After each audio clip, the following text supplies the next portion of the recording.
Bismillahirrahmanirrahim. Assalamualaikum warahmatullahi wabarakatuh. Alhamdulillahilladzi an'amana bi ni'matil iman wal islam wa nusalli wa nusallimu ala khairil anam sayyidina Muhammadin wa ala alihi wa sahbihi ajmain amma ba'du. Pertama-tama, yang paling utama, marilah kita panjatkan puji syukur kepada Allah Subhanahu wa taala karena telah melimpahkan nikmatnya kepada kita, di antaranya nikmat keselamatan dan kesehatan sehingga kita dapat berkumpul pada diskusi online pada pagi ini. Adapun materi yang akan kami bahas mengenai manusia dan potensi pendidikan. Namun, sebelum kita lanjut, izinkan saya memperkenalkan diri terlebih dahulu. Saya Tatu Hayatun Nufus dari kelas PAI 4F. Di sini saya selaku moderator. Dan juga ada rekan saya yaitu Syahrul Ramadan, beliau sebagai pemateri pertama. Dan juga ada rekan saya yaitu Muhammad Mufti Ali Hamzah sebagai pemateri terakhir. Sebelum kita lanjut, marilah kita buka diskusi online ini dengan mengucapkan basmalah bersama-sama. Bismillahirrahmanirrahim. Untuk mempersingkat waktu, langsung saja ke penyajian materi pertama yang akan dibawakan oleh Syahrul Ramadan. Kepada Syahrul Ramadan, disilahkan. Baik, bismillahirrahmanirrahim. Assalamualaikum warahmatullahi wabarakatuh. Perkenalkan, nama saya Syarul Ramadan. Ini 12.02.02.0173 akan membahas tentang hadis mengenai manusia dan potensi pendidikan. Pertama ialah hakikat manusia dalam konsep pendidikan Islam adalah makhluk yang diciptakan oleh Allah Subhanahu wa taala, memiliki berbagai potensi untuk tumbuh berkembang menuju kepada kesempurnaan. Langsung, adapun hadis mengenai tentang manusia ialah hadis Al-Bukhari nomor 1296 yang berbunyi, Hadatsana Adamu hadatsana banu Abi Dhindi an Zuhri ya an Abi Salamah ibnu Abdi Rahman an Abi Hurairah radhiyallahu anhu qala Nabi sallallahu alaihi wasallam qalu mauladin yuwaladu alal fitrati fabawahu yuhawwidanihi aw yunassiranihi aw yumajjisanihi kama salil bahimati tajul bahimata hal tara fiha jab'a. Telah menceritakan kepada kami Ibnu Abu Zabi dari Az-Zuhri dari Abu Salamah bin Abdurrahman dari Abu Hurairah radhiyallahu anhu berkata, Nabi sallallahu alaihi wasallam bersabda, setiap anak dilahirkan dalam keadaan fitrah, kemudian kedua orang tuanya lah yang menjadikan anak itu menjadi Yahudi, Nasrani atau Majusi, sebagaimana binatang ternak yang melahirkan binatang ternak dengan sempurna. Apakah kalian melihat adanya cacat padanya? Selanjutnya ialah matan sahih hadis tentang manusia dan potensi pendidikan. Yang pertama yaitu matan yaitu qalu mauladin yuladu alal fitrati fa abawahu yuhawwidanihi aw yunassiranihi aw yumajjisanihi kama salul bahimati tajul bahimati hal tara fiha. Dan adapun sahih hadis ialah jandasana abadanu ahbarani Abdullahi ahbarana Yunasu anil Zahri qala ahbarani Abu Salamah ibnu Abdi Rahman an Aba Hurairah radhiyallahu anhu qala Rasulullah sallallahu alaihi wasallam min mauludin ila yuwallidu ala alfitrati fa abawahu yuhawwiyadanihi aw yansuranihi aw yumajjasanihi kama tajul bahimati bahimatan jam'a'u hal tahissauni fiha min jad'a thumma yaqul fitratillahi anti fatran nasi alaihi la tabdila li khalqillahi dzalikal dinul qayyim. Yang artinya ialah telah menceritakan kepada kami telah mengabarkan kepada kami Abdullah, telah mengabarkan kepada kami Yunus dari Al-Zuhri. Dia berkata, telah mengabarkan kepadaku Abu Salamah bin Abdurrahman bahwa Abu Hurairah radhiyallahu anhu berkata, Rasulullah sallallahu alaihi wasallam bersabda, seorang bayi tidak dilahirkan ke dunia ini melainkan ia dalam keadaan kesucian ataupun fitrah, kemudian kedua orang tuanya yang akan membuatnya menjadi Yahudi, Nasrani ataupun Majusi.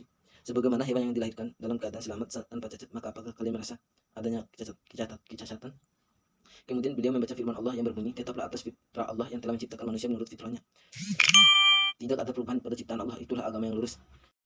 Selanjutnya ialah terjemah dan mufradat hadis tentang manusia dan potensi pendidikan. Yang pertama ialah terjemah hadis, yaitu telah menceritakan kepada kami telah menceritakan kepada kami Ibnu Abu Zabi dari Az-Zuhri dari Abu Salamah bin Abdurrahman dari Abu Hurairah radhiyallahu anhu berkata, Nabi sallallahu alaihi wasallam bersabda, setiap anak dilahirkan dalam keadaan fitrah, kemudian kedua orang tuanya lah yang akan menjadikan anak itu menjadi Yahudi, Nasrani atau Majusi, sebagaimana binatang ternak yang melahirkan binatang ternak dengan sempurna. Apakah kalian melihat adanya kecacatan? Yang kedua ialah mufradat hadis. Yang pertama ialah hadisana, yang berarti telah menceritakan kepada kami dari qala, yaitu berkata, kullu setiap mauladin lahir al-fitrati fitrah, fa bawahu dan ayahnya atau orang tuanya yuhawwadani menjadikan Yahudi, atau yunassirani Nasrani, atau yumajjisanihi Majusi, seperti kamsal seperti al-bahimah binatang ternak, sunat tujal bahimah melahirkan binatang ternak yang sempurna. Al taro, apakah kalian fiha jada'a melihat adanya cacat? Dan terakhir ialah kritik sanad hadis tentang manusia dan potensi pendidikan. Yang pertama ialah Adam, wafat pada tahun 220 Hijriah. Nama lengkap beliau ialah Adam bin Abi Iyas. Beliau termasuk tabi'in tabi'in. Nama panggilannya adalah Abul Hasan. Beliau bertempat tinggal di Baghdad dan meninggal pada tahun 222 Hijriah. Adapun penilaian para ulama tentang beliau, menurut Yahya bin Mu'in, beliau menilai Syikoh, sedangkan Abu Hatim Ar-Razi menilai Syikoh Ma'mun, dan An-Nasai menilai Labaksabi, dan Al-Ijali menilai Syikoh, dan Abu Daud menilai Syikoh. Yang kedua ialah Ibnu Abi Dzibin yang wafat pada tahun 158 Hijriah. Nama lengkapnya adalah Muhammad bin Abdurrahman bin Mughirah bin Haris bin Abi Dzibin. Beliau termasuk tabi'in senior. Nama panggilannya ialah Abu Haris. Beliau bertempat tinggal di Madinah dan meninggal pada tahun 180 Hijriah. Dan adapun penilaian para ulama tentang beliau ialah menurut Ahmad bin Hanbal menilai Syikoh suduk, sedangkan Yahya bin Mu'in menilai Syikoh, dan An-Nasai menilai Syikoh, dan Yaqub bin Saibah menilai Syikoh suduk, dan Ibnu Hibban menilai Syikoh, dan Al-Khalal menilai Syikoh. Dan adapun yang ketiga ialah Az-Zuhri yang wafat pada tahun 124 Hijriah. Nama lengkap beliau ialah Muhammad bin Muslim bin Ubaidillah bin Abdillah bin Syihab bin Abdillah bin Al-Haris bin Zuhra bin Kilab bin Murrah bin Al-Quraisy Al-Zuhri Al-Madani. Beliau adalah seorang at-tabi'in dan beliau adalah seorang imam dan ulama Hijaz dan Sam. Beliau bertempat tinggal di Madinah dan meninggal pada tahun 124 Hijriah. Adapun penilaian para ulama tentang beliau, menurut Ayub As-Satyani menilai saya tidak melihat seorang pun lebih alim daripadanya, dan Musa bin Ismail menilai tidak ada orang yang lebih paham tentang sunnah daripadanya, sedangkan Amr bin Dinar menilai saya tidak melihat seorang pun lebih fasih tentang hadis daripada Az-Zuhri. Selanjutnya yaitu Abu Salamah, wafat pada tahun 94 Hijriah. Nama lengkapnya adalah Abdullah bin Abdurrahman bin Auf Az-Zuhri, ia termasuk salah seorang tabi'in. Nama panggilannya ialah Abu Salamah. Beliau menetap dan meninggal di Madinah pada tahun 94 Hijriah. Adapun penilaian para ulama tentang beliau, menurut Abu Zar'ah Ar-Razi menilai Syikoh imam, sedangkan Ibnu Hibban menilai Syikoh, dan Adhabi menilai ahadul a'immah, salah satu imam hadis. Dan ada pun yang kelima ialah Ahmad bin Hanbal yang wafat pada tahun 251 Hijriah. Nama lengkapnya adalah Ahmad bin Muhammad bin Hanbal bin Hilal bin Asyad bin Idris bin Abdullah bin Hayyan bin Abdullah bin Anas bin Auf bin Qashiti bin Mari bin Saiban bin Zaid bin Salabah bin Uqbah bin Sa'ab bin Ali bin Abi Bakar bin Wa'il. Nama panggilannya ialah Abu Abdillah. Nasab beliau bapa dan ibu beliau adalah seorang orang Arab. Keduanya anak Saiban bin Zaid bin Salabah, seorang Arab asli. Bahkan nasab beliau bertemu dengan nasab Nabi Shallallahu Alaihi Wasallam di Nazar. Kelahiran beliau ialah di kota Baghdad. Ada yang berpendapat bahwa di Marwah, kemudian dibawa ke Baghdad ketika beliau masih dalam penyusuan. Adapun nama lengkapnya adalah Muhammad bin Ismail bin Ibrahim Al-Mughirah Al-Barzibah Abu Abdillah Al-Bukhari. Al-Bukhari guru dan murid beliau adalah Ubaidillah bin Musa, Muhammad bin Abdillah Al-Ansari, Abi Asim Al-Nabil Al-Tirmidzi, Muslim An-Nasai, Abu Zarah, Abu Hatim Muhammad bin Abdillah Al-Hadrami, Ibnu Huzaimah, Al-Fadl bin Al-Abbas Ar-Razi, dan lain-lain. Mungkin itu dari saya. Sekian, wassalamualaikum warahmatullahi wabarakatuh. Baik, terima kasih kepada Syahrul Ramadan yang telah memaparkan materinya. Untuk materi selanjutnya yaitu mengenai esensi hadis menurut ta'rif istilah dan dilalah dari hadis tentang manusia dan potensi pendidikan yang akan dibawakan oleh saya sendiri. Nah, jadi esensi hadis itu yaitu mengambil hikmah atau mengambil nilai-nilai yang terkandung di suatu hadis Nabi Muhammad SAW. Tidak hanya terikat pada teksnya saja, tetapi makna-maknanya juga. Nah, yang selanjutnya ta'rif istilah. Nah, berdasarkan ta'rif istilah hadis mengenai manusia dan potensi pendidikan yang diriwayatkan oleh Imam Bukhari ini termasuk ke dalam perkataan. Kenapa? Karena hadis qauli ini hadis yang matanya berupa perkataan yang pernah diucapkan oleh Nabi Muhammad SAW. Nah, yang selanjutnya itu dilalah. Nah, dilalah atau pencarian hadis pada masdar asliyah menggunakan aplikasi Gawami Al-Kalim dengan metode tahrij bil lafzi dalam pencariannya. Dan hadis tersebut juga ditemukan di kitab Sahih Bukhari Muslim. Nah, yang selanjutnya ta'rif arkan hadis tentang manusia dan potensi pendidikan. Yang pertama hadis Sahih Al-Bukhari nomor 1296. Bismillahirrahmanirrahim. Hadatsana Adam hadatsana bin Abi Dzamin an Zari an Abi Salamah bin Abdurrahman an Abi Hurairah radhiyallahu anhu qala Nabi sallallahu alaihi wasallam kullu mauludin yuladu ala fitrati fa abawahu yuhawidanihi aw yunsiranihi aw yumajisanihi kama salibahi mati tatajal bahi matan hal tarafiha jad'a. Sanadnya hadasana Adam hadasana bin Abi Zamin an Zahri an Abi Salamah bin Abdurrahman an Abi Hurairah radhiyallahu anhu qala Nabi sallallahu alaihi wasallam. Matanya kullu maulidin yuladu ala fitrati fa abawahu yuhawidanihi aw yunsiranihi aw yumajisanihi kama salil bahi mati tatajul bahi matan hal tarafiha jad'a. Yang selanjutnya perawi dan mukharij. Nah, nama perawinya itu Abu Hurairah sebagai perawi yang pertama, Abu Salamah bin Abdurrahman sebagai perawi kedua, Abu Zuhri sebagai perawi ketiga, Ibnu Abi Zibin sebagai perawi keempat, Adam sebagai perawi kelima, Al-Bukhari sebagai mukharij. Nah, yang selanjutnya jenis hadis. Yang hadis ini merupakan hadis sahih karena hadis ini ada di dalam kitab hadis sahih Al-Bukhari nomor 1296. Nah, hadis ini juga diriwayatkan oleh Imam Bukhari dan merupakan hadis sahih karena ada di dalam tingkatan hadis sahih yang diriwayatkan oleh Imam Bukhari. Dan yang diriwayatkan Imam Bukhari ini ada pada di tingkatan yang ketiga. Tingkatan yang pertama itu yang disepakati oleh muttafaq alaih yaitu Bukhari dan Muslim, dan tingkatan kedua yaitu hadis yang diriwayatkan oleh Imam Bukhari dan juga hadis ini memenuhi syarat hadis sahih, yakni yang pertama rawinya adil, yaitu setiap rawinya itu muslim, balik, selamat dari melakukan dosa besar atau terbiasa dari melakukan dosa kecil dan perbuatan-perbuatan yang merusak. Nah, yang kedua rawinya itu sempurna ingatannya atau dobit, yaitu orang yang terpelihara kuat ingatannya lebih banyak daripada kesalahannya. Nah, yang selanjutnya sanadnya itu bersambung, yaitu setiap rawi dari semua rawi-rawinya mengambil hadis secara langsung dari rawi di atas dari awal sampai akhir. Nah, yang selanjutnya tidak ada ilat hadis, yaitu sesuatu penyakit yang sama-sama yang dapat menodai kesahihan hadis. Misalnya meriwayatkan hadis secara mutasil. Mutasil ini maksudnya bersambung terhadap hadis mursal atau hadis munqati atau berupa sisipan yang terdapat pada matan hadis. Yang selanjutnya itu tidak janggal. Yang dimaksud dengan tidak janggal ini yaitu orang yang kuat tidak menyalahi riwayat orang yang lebih kuat. Nah, yang selanjutnya itu kualitas hadis tentang manusia dan potensi pendidikan. Nah, dilihat dari kualitas hadis, hadis ini merupakan hadis makbul, yakni hadis yang bisa diterima atau pada dasarnya itu bisa dijadikan hujah karena hadis tersebut hadis sahih, yakni hadis yang dinukil atau diriwayatkan oleh rawi-rawi yang adil, sempurna ingatan, sanad bersambung-sambung, tidak berilat dan tidak janggal. Mungkin hanya itu yang bisa saya sampaikan untuk materi yang ketiga yang akan dibawakan oleh Muhammad Mufti Ali Hamzah. Kepada Muhammad Mufti Ali Hamzah, disilahkan. Bismillahirrahmanirrahim. Perkenalkan saya Mufti Ali. Saya akan menjelaskan tentang tasih dan iktibar hadis tentang manusia dan potensi pendidikan. Kemudian tentang tahammul hadis tentang manusia dan potensi pendidikan. Lalu asbabul wurud hadis tentang manusia dan potensi pendidikan. Dan yang terakhir tentang istinbat ahkam hikmah hadis tentang manusia dan pendidikan. Yang pertama tentang tasih dan iktibar. Berdasarkan hasil metode tasih yaitu menganalisis kesahihan hadis dengan mengkaji rawi, sanad dan matan berdasarkan kaidah kualitas hadis terbagi kepada makbul dan dengan sahih dan hasan, mardud dengan sebutan dhaif. Dalam hadis mengenai manusia dan potensi pendidikan ini, hadisnya makbul dengan kategori sahih karena diriwayatkan oleh rawi yang thiqah, sanadnya mutasil atau bersambung, tidak terputus. Matanya marfu, idhof pada nabi atau disandarkan kepada nabi. Tidak ada ilat atau kecacatan dalam matan dan tidak ada kejanggalan atau ilah. Iktibar berarti mendapatkan informasi dan petunjuk dari literatur baik kitab atau diwan yang asli. Itu informasi ini untuk menentukan kualitas hadis gitu dari perawi, lalu matan dan sanad. Nah, itu untuk iktibar. Dan untuk tasih, jika tasih itu metode untuk meneliti hadis, kualitas hadis makbul atau mardudnya. Jika iktibar adalah penelitian tentang hadis atau status hadis, apakah statusnya itu sahih, hasan atau dhaif. Itu dengan berdasarkan petunjuk jenis kitabnya gitu. Nah, selanjutnya itu tentang tahammul. Menurut bahasa, tahammul merupakan masdar dari fi'il madi, yaitu tahammal yatahammalu, yang artinya menanggung, membawa atau bisa diterima. Menurut bahasa adalah menerima hadis atau menanggung hadis. Menurut istilah ulama hadis, sebagaimana tertulis dalam kitab ahkam mustalah hadis, tahammul artinya menerima hadis itu dan mengambilnya dari para syaikh atau guru. Nah, dan tahammul hadis termasuk hadis makbul, yakni hadis yang bisa diamalkan dan menjadi hujah atau alasan kita mengerjakan sesuatu. Nah, itu adalah hadis tahammul sebagai hujah dan dapat dikerjakan tanpa ada subhat atau kejanggalan atau kerugian yang ada di dalamnya gitu, dalam kita mengerjakan sesuatu yang sesuatu tersebut disebutkan dalam hadis. Gitu.